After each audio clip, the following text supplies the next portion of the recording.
ભાઈ કદાવે આપણી સાથે માર્કેટ પરની ચર્ચામાં જોડાઈ ગયા છે કેઆર ચોકસીના દેવેન ચોકસી.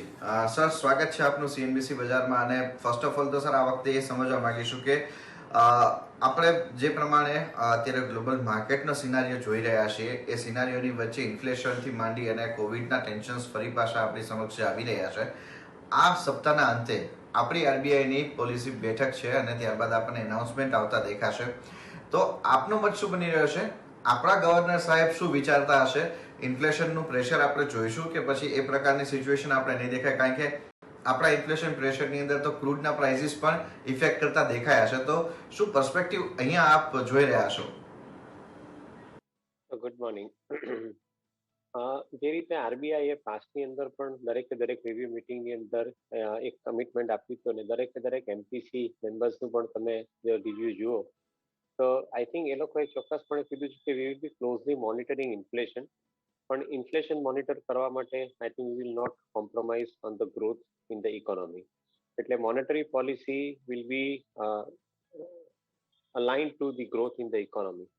એ વસ્તુ બહુ ક્લિયરલી આરબીઆઈ અને એમપીસી મેમ્બર્સોએ ઇન્ડિકેટ કરી છે પાસની અંદર પણ.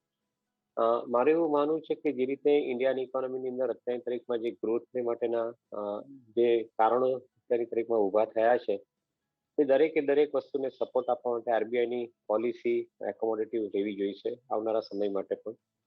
ઇન્ટરેસ્ટ રેટ ગ્લોબલી વધવાના ચાન્સીસ બહુ ઓછા છે. એનું કારણ છે કે એક્સેસ લિક્વિડિટી છે સિસ્ટમની અંદર.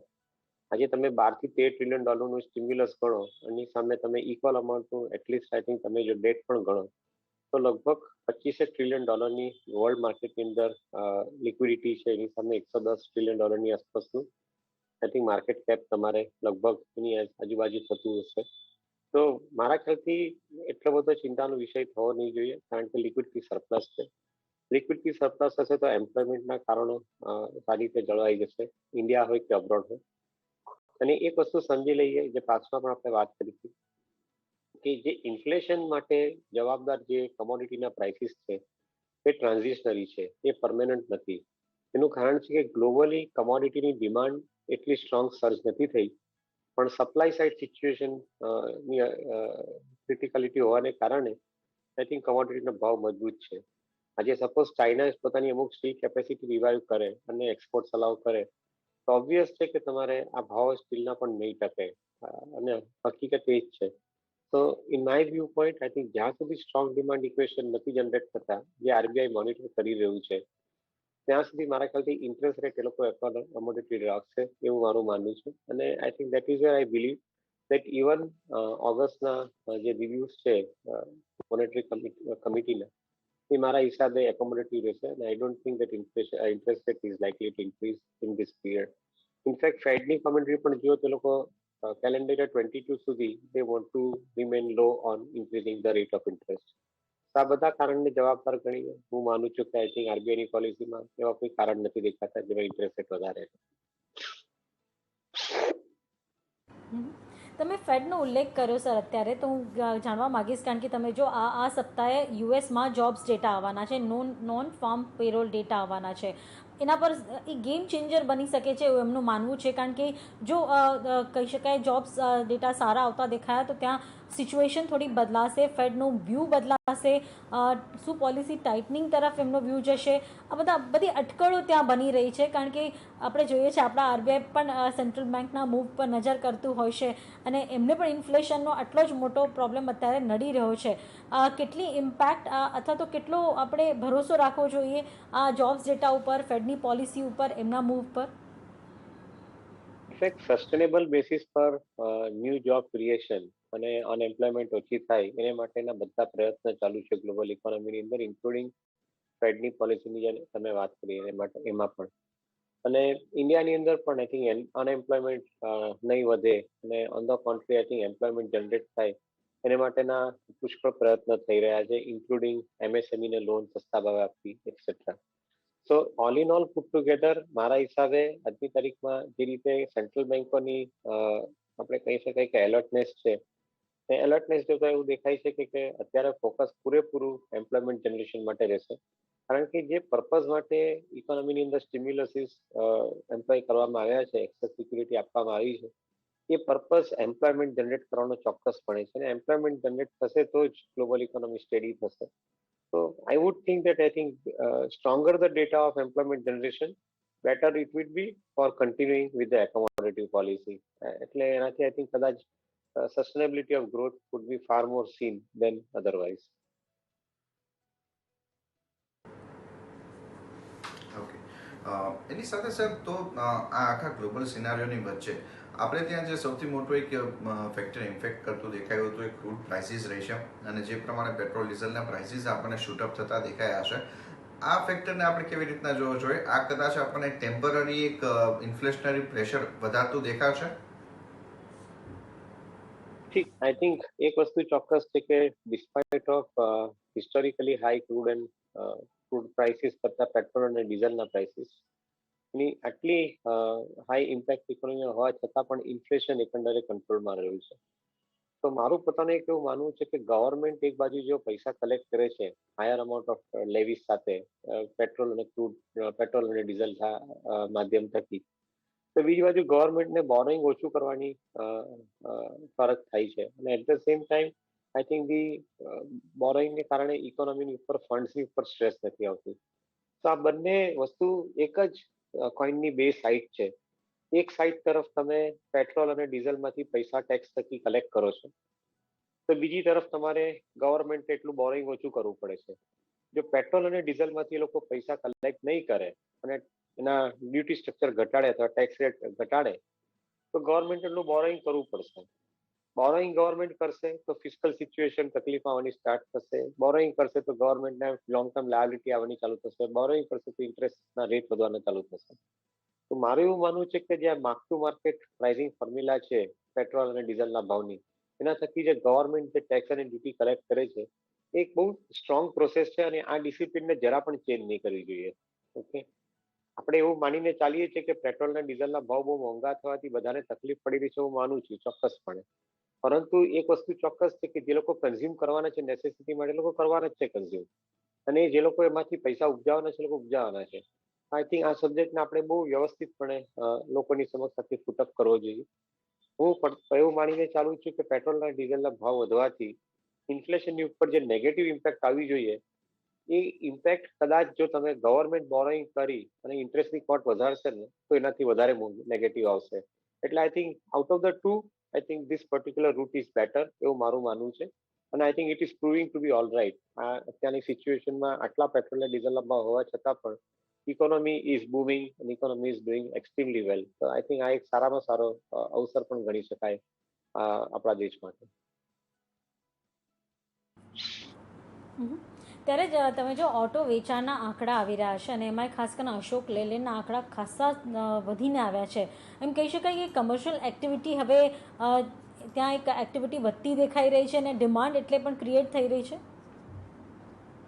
તો નિશા, આઈ થિંક એક વસ્તુ હું રિકોલ કરીશ આ સમયે કે આપણે પાસ્ટમાં જ્યારે ડિસ્કશન કર્યું ત્યારે મેં બહુ સ્પષ્ટપણે એક વસ્તુનું મંતવ્ય રાખ્યું હતું કે ઇન્ડિયાની ઇકોનોમીની અંદર કમર્શિયલ વ્હીકલ્સ અને ફાર્મ ઇક્વિપમેન્ટ્સ એ બેની તેજી મોટી થશે જ. એનું મોટું કારણ એ છે કે ફાર્મરના હાથમાં તમે પૈસા આપ્યા છે તો ફાર્મર આજની તારીખમાં સદ્ધર થતો જાય છે, તો એ ખેતીની અંદર પૈસા વધારે ને વધારે એમ્પ્લોય કરતો જાય છે, એને કારણે તમારે ફાર્મ ઇક્વિપમેન્ટનો બિઝનેસ સુધરી રહ્યો છે. ફાર્મ ઇક્વિપમેન્ટનો બિઝનેસ સુધરે તો કમર્શિયલ વ્હીકલનો બિઝનેસ સાથે સાથે સુધરશે જ, કારણ કે આઈ થિંક એગ્રી આઉટપુટ જ્યાં માર્કેટ સુધી લાવવાનું છે એના માટે કમર્શિયલ વ્હીકલની જરૂર પડે છે. અને આઈ થિંક આજની તારીખમાં હું તો એવું માનું છું કે આઈ થિંક દરેક લર્નેડ વ્યક્તિએ ગામડાઓમાં જઈને જોવું છે કે શું પ્રગતિ થઈ રહી છે. કદાચ હું એવો પ્રયત્ન કરું છું, અને ટાઈમ ટુ ટાઈમ મને જ્યારે ચાન્સ મળે ત્યારે હું વિઝિટ કરું છું અમુક ગામડાઓની અંદર જઈને. મને એક ચોક્કસપણે દેખાઈ રહ્યું છે કે ગામડાઓની અંદર પ્રગતિ બહુ મોટે પાયે થઈ રહી છે. દરેક જગ્યાએ વેહિકલ્સ આવતા જાય છે. આઈ થિંક કમર્શિયલ વ્હીકલનો જે પોઈન્ટ જે છે અશોક લેલેન્ડના આંકડાની તમે વાત કરી, મારા ખ્યાલથી આ એક શરૂઆત છે. ઇન્ડિયાની ઇકોનોમી બે રીતે આઈ થિંક કમર્શિયલ વ્હીકલને વધારે કન્ઝ્યુમ કરશે. એક તો ફાર્મ આઉટપુટ વધારે થાય તેને માર્કેટ સુધી લાવવા માટે કમર્શિયલ વ્હીકલની જરૂર પડશે. બીજી તરફ ઇન્ડસ્ટ્રીયલ એક્ટિવિટી વધીને આવે, અને ઇન્ડસ્ટ્રીયલ એક્ટિવિટીની અંદર આજની તારીખમાં તમે કોઈ પણ કંપનીને ખોલીને જોઈ લો તો I think they are going for the expansions. દરેક કંપની પોતાના બિઝનેસ એક્સપાન્ડ કરી રહી છે. ઇન્ડસ્ટ્રીયલ એક્ટિવિટી વધીને આવશે તો કમર્શિયલ વ્હીકલની ડિમાન્ડ સુધરશે. અને last but not the least, government જે ઇન્ફ્રાસ્ટ્રક્ચરના પ્રોજેક્ટ રોલ આઉટ કરી રહી છે, રોડ કન્સ્ટ્રક્શન છે, પોર્ટ છે, એરપોર્ટ છે, સી પોર્ટ છે, મારા ખ્યાલથી રેલવેઝ છે, આ જે બધા ઇન્ફ્રાસ્ટ્રક્ચરના જે પ્રોજેક્ટ છે એ પ્રોજેક્ટ્સને કારણે પણ આઈ થિંક કમર્શિયલ વ્હીકલની ડિમાન્ડ સુધરી રહી છે. તો હું પર્સનલી એવું માનીને ચાલું છું કે સ્ક્રેપેજ પોલિસી એમ્પ્લોય થશે તો આ ડિમાન્ડ હજુ જોરથી વધીને આવશે. ઓકે, અને જે જૂના વેહિકલને સ્ક્રેપ કરવાની જરૂરિયાત પડશે એનાથી આઈ થિંક મારા ખ્યાલથી commercial vehicle segment will be booming. If I am reading it right, મારા ખ્યાલથી commercial vehicle segment has entered into a sectorial bull run, અને આઈ થિંક આવનારા 3 થી 5 વર્ષ માટે I think will be seeing some dramatic improvement in this numbers. Okay, તો આ perspective આપણને બધો દેખાઈ રહ્યો છે. સાથે જ દેવેનજી, ડોમેસ્ટિક ફ્રન્ટ ઉપર આપણે જે પરિણામો આવતા દેખાઈ રહ્યા છે એના ફ્રન્ટ ઉપર વાત કરીએ તો વીકેન્ડ ઉપર ઘણા બધા આંકડા આવતા દેખાયા છે, પણ સૌથી વધારે નોટિસેબલ આપણને ફિગર રહેતા દેખાયા છે ફ્રાઇડેના દિવસે સન ફાર્માના રહ્યા છે. આફ્ટર મેની ક્વાર્ટર્સ કંપની તરફથી આપણે જોઈએ તો એક રોબસ્ટ આંકડાઓ આપણને પોસ્ટ થતા દેખાયા છે ઓલ અક્રોસ ધ ફ્રન્ટ. કેવી રીતે જુઓ છો આપ? અહીંયા આપણે ડોક્ટર રેડ્ડીઝના આંકડાઓ જોયા જેણે આખા ફાર્મા સેક્ટરનું સેન્ટિમેન્ટ વીક કર્યું. હવે સન ફાર્માના આંકડા આવ્યા છે જેણે આખા સેક્ટરનું સેન્ટિમેન્ટ પાછું એક પુશઅપ કરી દીધું છે. તો આઈ થિંક એક જ પોઈન્ટ મારે અહીંયા આગળ લાવવાનો છે કે Sun Pharma always had I think extremely high potential, પણ છેલ્લા 5 વર્ષની અંદર I think one or the other reasons for which I think the company had taken a setback. સૌથી પહેલા રેનબક્સીનું જે ઇન્ટિગ્રેશન એ લોકોએ કર્યું, નાવ એની અંદર ઘણે વખત સુધી બુક્સની અંદર પણ સાફ સફાઈ કરવાની હતી અને પ્રેક્ટિસની અંદર પણ આઈ થિંક ઘણી બધી જગ્યાએ બિઝનેસમાં સાફ સફાઈ કરવાની જરૂર પડી હતી એ લોકોને. Because of that I think the efficiency ન આવી શકે એ સ્વાભાવિક છે. એની સાથે સાથે આઈ થિંક યુએસ એફડીએ રિલેટેડના એગ્રેસિવ ઇન્સ્પેક્શન પણ કંપનીએ ફીલ કર્યા છે, અને આપણે ઘણી બધી અંશે એવું માનીને ચાલે છે કે US FDA is going to go after India pharma companies, કારણ કે Indian pharma companies R probably major threat to the world largest pharma companies.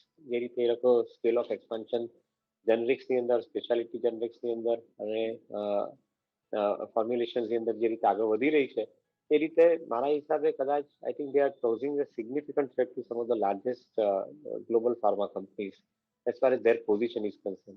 અને that is the reason for which US FDA is wanting to make sure કે ઇન્ડિયાની pharma કંપનીઓ under check રહે, under control રહે. અને that was the reason for which I think છેલ્લા 4-5 વર્ષમાં આપણે ઘણી pharma company including Sun ફાર્માને I think આ સબ્જેક્ટની અંદરથી પાસ થતા જોયા છે.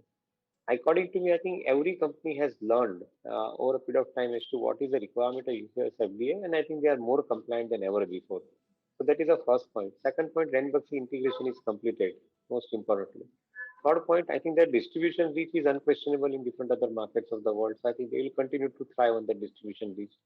Fourth point, I think company પાસે already અમુક ANDA છે, પાઇપલાઇનની અંદર નવા ડ્રગ્સ લોન્ચના બધા પ્રિપેરેશન્સ રેડી છે. So in my viewpoint, I think all these factors are always positive for Sun Pharma. And fortunately, with this quarter, I think even the result માટેના જે doubt હતા એ પણ નીકળી ગયા છે. So I would think that I think all these factors coming together is driving the stock price rally.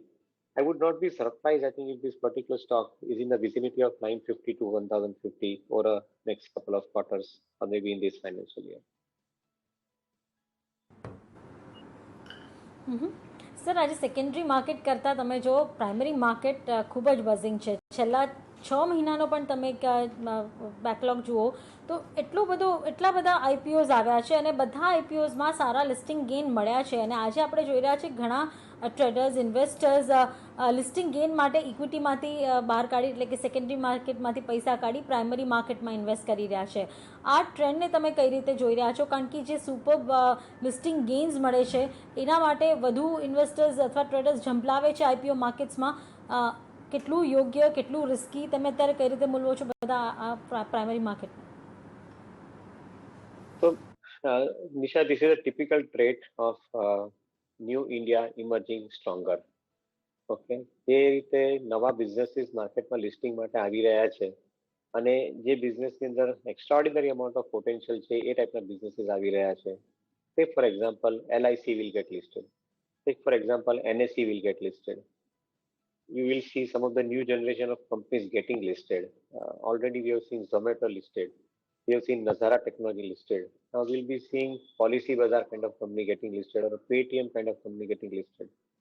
આ ટાઈપના જે બિઝનેસીસ, જે ન્યૂ જનરેશનના બિઝનેસીસ છે એની અંદર અંડરલાઈન ગ્રોથના જે એઝમ્પશન્સ છે they are extraordinarily strong. In fact I think companies like Reliance કે જેની અંદર તમારે જીઓ પ્લેટફોર્મ છે, રિટેલ પ્લેટફોર્મ છે, ઓઇલ ટુ કેમિકલની અંદર સ્પેશિયાલિટી કેમિકલના બિઝનેસીસ છે, where the underlying assumption for growth is extraordinarily strong. તો આ ટાઈપના જે કંપનીઓ માર્કેટની અંદર આઈધર લિસ્ટેડ છે અથવા જે લિસ્ટેડ થવા માટે આવી રહી છે, obviously it is going to attract lot of attention of the people from all the corner of the investing markets. Now એ જ્યારે આપણે પરિસ્થિતિ ઇમર્જ થતી જોતા હોઈએ અને એ સાથે સાથે ફોર્ચ્યુનેટલી સેકન્ડરી માર્કેટ આટલું સ્ટ્રોંગ હોય કે જ્યાં આગળ આટલા પૈસા લોકોને વેલ્થ વધીને મળી હોય છેલ્લા વર્ષની અંદર 1.5 વર્ષમાં, I think significant amount of wealth increase has taken place for investors. So it is bound to happen that money will go towards some of the newer opportunities in primary market issues, some of the AIFs. People will invest money into private equity. People will invest money into the new listing. And I think, according to me, on the merit basis, some of these companies who have got listed recently, they have actually performed very well in the market also, and as far as their business is concerned. So, all in all, if India is going to rise to a newer height, some of this business will generate and participate into the wealth creation in the country. So, I think take it as simple as that. Maybe હું એમ નથી કહેતો ઘણા બધા private ઇક્વિટીમાં જે individual investors છે, including institution investors છે, એ લોકો short term gains માટે પૈસા રોકી રહ્યા છે. I think that is their job, late them do it. My point is that આની અંદર લોંગ ટર્મ ઇન્વેસ્ટર માટે ઘણી બધી સારી ઓપોર્ચ્યુનિટી મળી રહી છે, તો એ નિગ્લેક્ટ નહીં થઈ જાય અથવા એના પર ફોકસ વધારે થવું જોઈએ.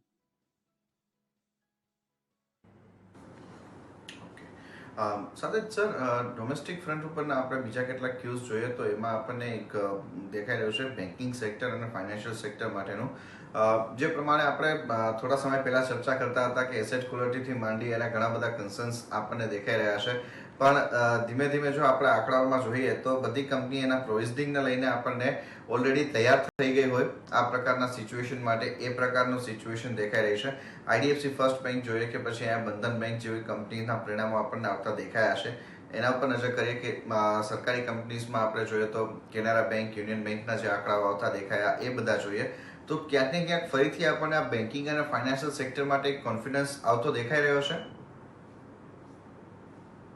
I think interesting question, and I think the answer should be કે જો ઇકોનોમીને 10% થી 11% રેટે ગ્રો થવું હોય તો અલ્ટિમેટલી પૈસા તો જોઈશે, અને પૈસા જોઈતા હશે તો પૈસા પ્રોવાઈડ કરનારા પણ જોઈશે.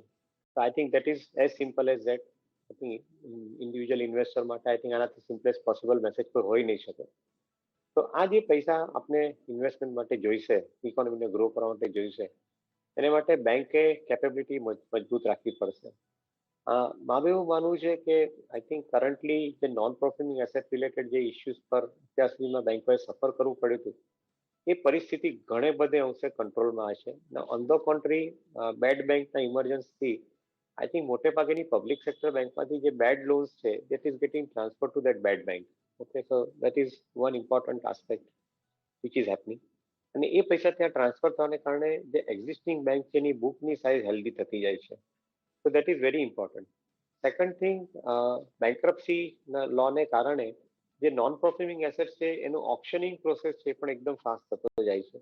ઇનફેક્ટ આપણે જોયું એ પ્રમાણે આર્સેલર મિત્તરે એસઆરની જે પ્રોપર્ટી સ્ટીલમાં લઈ લીધી એ એટલા બધા એપ્રોપ્રિએટ ટાઈમે એ લોકોએ લીધી કે એ લોકોએ કદાચ ડિસ્કાઉન્ટની જગ્યાએ એ લોકોએ કદાચ અમુક પૈસા એ લોકો ઉપરના પ્રીમિયમ આપીને લીધી હોત તો પણ એ લોકોને પરવડતી વસ્તુ. એટલા બધા એપ્રોપ્રિએટ પોઈન્ટ ઓફ ટાઈમથી એ લોકોને પ્રોપર્ટી એસેટ મળ્યા છે. Similar is the situation for many other assets, I think, which have been troubled because of, I think, the past. But જો કરંટ સિચ્યુએશનની અંદર એ લોકોને હેરકટ સાથે બહાર ઇમર્જ થવા મળતું હોય તો મને એવું લાગે છે કે આઈ think they will produce wealth for the investors, they will create wealth for the bankers etcetera. તો હું તો એવું પર્સનલી માનીને ચાલુ છું કે કદાચ બેંકો માટે નોન પરફોર્મિંગ એસેટ્સ બેડ બેંકમાં જાય એ એક સારામાં સારો ટાઈમ છે. બીજી તરફ બેંકો માટે એક સારામાં સારી ઓપોર્ચ્યુનિટી છે કે એસેટ્સ ફર્ધર પ્રોડક્ટિવ થવાના સ્ટાર્ટ થાય તે લોકોના જે પૈસા ઇક્વિટી થકી ગ્રોથ હશે that would be far more than their loss in the debt, haircut in the debt. So all in all, I would remain very bullish. I would remain very, very constructive about looking at the banking sector. Yes, technology-led disruptions are coming into bank, but that is where you have to select the right kind of bank and the business with the management. તો એ capability તમે રાખશો તો કદાચ મારા હિસાબે બેંકની અંદર એકંદરે પૈસા રોકવાનું સહેલું રહેશે અને કદાચ એમાંથી વેલ્થ પણ મોટી થશે. ત્યારે જ આગળ આપણે રેટ સેન્સિટિવ સેક્ટર ઓટોની ચર્ચા તો કરી, પણ એક રિયલ એસ્ટેટ પર તમારો વ્યૂ જોઈએ છે, કારણ કે એ પણ અત્યારે ખાસું બઝિંગ છે. સારા return direct real estate companies તરફથી પણ મળી રહ્યા છે, કારણ કે ડિમાન્ડ જોવા મળી રહી છે એકચ્યુઅલ. તમે કઈ રીતે મૂલવી રહ્યા છો રિયલ એસ્ટેટને? અત્યારે કઈ રીતનું રોકાણ ત્યાં કરવું જોઈએ? Real estate, I think, more than investment, real estate for consumption is the ask, at this point of time. પહેલાના સમયની અંદર આપણે લોકોએ હંમેશા રિયલ એસ્ટેટની અંદર ઇન્વેસ્ટ અને જતો જોયો હતો અંદર. આજની તારીખમાં તમે માર્ક કરો, રિયલ એસ્ટેટની અંદર ઇન્વેસ્ટર કરતા વધારે પૈસા રોકનાર છે તે એકચ્યુઅલ યુઝર છે. અને ધીસ ઇઝ વેરી યુઝફુલ, કારણ કે કમર્શિયલ એસ્ટેટમાં બ્લેકસ્ટોન જેવી કંપની છે કે જે લોકો આજની તારીખમાં they are putting in large amount of money for the purpose of putting this commercial estate into on the lease. Similarly તમે રેસિડેન્શિયલ રિયલ એસ્ટેટમાં જુઓ, હાઉસિંગ સેક્ટરમાં જુઓ, તેની અંદર બી સસ્તા ભાવની લોન મળવાને કારણે દરેક જણ આઈ થિંક પોતાના હાઉસીસ વસાવવા માટે આઈ થિંક આગળ વધી રહ્યો છે. So in my viewpoint, I think the real estate, which was earlier only an investment class for few, I think is now becoming a consumption asset class, which is extraordinarily important. અને consumption asset ક્લાસની growth ક્યારે ચાલુ રહેશે? Because ઇકોનોમીની અંદર જો કારણો મજબૂત થતા જાય ને ઇકોનોમી આટલી સ્ટ્રોંગ થતી જાય, આપણે જો $5 trillion પ્લસ ઇકોનોમી પર જતા જઈએ, મારા ખ્યાલથી consumption will probably demand huge amount of requirement, અને real estate would be part of it, commercial vehicles would be part of it, automobile would be part of it. So all in all put together, I would rather like to believe that selectively there is an opportunity to stay invested in real estate. મેં પાછમાં બી કીધેલું હતું કે જે લોકોને કદાચ real estate કંપનીઓની અંદર સમજ નહીં પડતી હોય, કારણ કે એમાં કદાચ સિક્લિકલ બિઝનેસીસ હોઈ શકે, એ લોકો માટે સૌથી ઉત્તમ છે કે હાઉસિંગ ફાઇનાન્સ કંપનીઓમાં ઇન્વેસ્ટ કરે. જે લોકો લગભગ 20% રેટે ગ્રો થઈ રહ્યા છે, એ લોકો માટે કદાચ આવનારો સમય વધારે સારો રહેશે. So I think value proposition would be more in housing finance businesses. Little growth proposition તમે જોતા હો તો I think થોડું speculative element સાથે real estate company per se directly, maybe I think better off for those people who want to take higher risk. But for me, I think the value proposition in housing finance remains absolutely convincing. આવનારા 5 થી 10 વર્ષ માટે તમારું જો CAGR 20% આસપાસ housing finance કંપનીમાંથી તમને મળતો હોય તો આઈ થિંક તમારી વેલ્થ લગભગ 700 થી 800% વધીને આવે છે તમે આજની તારીખમાં ઇન્વેસ્ટ કરો તો. I think that is good enough growth for your wealth through value investing. તો સાથે જ દેવેનજી, ઘણો આભાર સર, તમારો સમય ફાળવી અમારા દર્શકોને અને આ સમગ્ર ઇન્વેસ્ટમેન્ટ્સથી માંડી અને અત્યારે જે ક્યાં સેક્ટર્સ ઉપર નજર રાખવું જોઈએ એની માહિતી આપી એના માટે ઘણો આભાર સર. તો એ સાથે જ હાલ મને નિશાને પણ આપજો રજા. આગળ અપડેટ માટે આપ જોડાયેલા રહો CNBC બજાર સાથે. નમસ્કાર.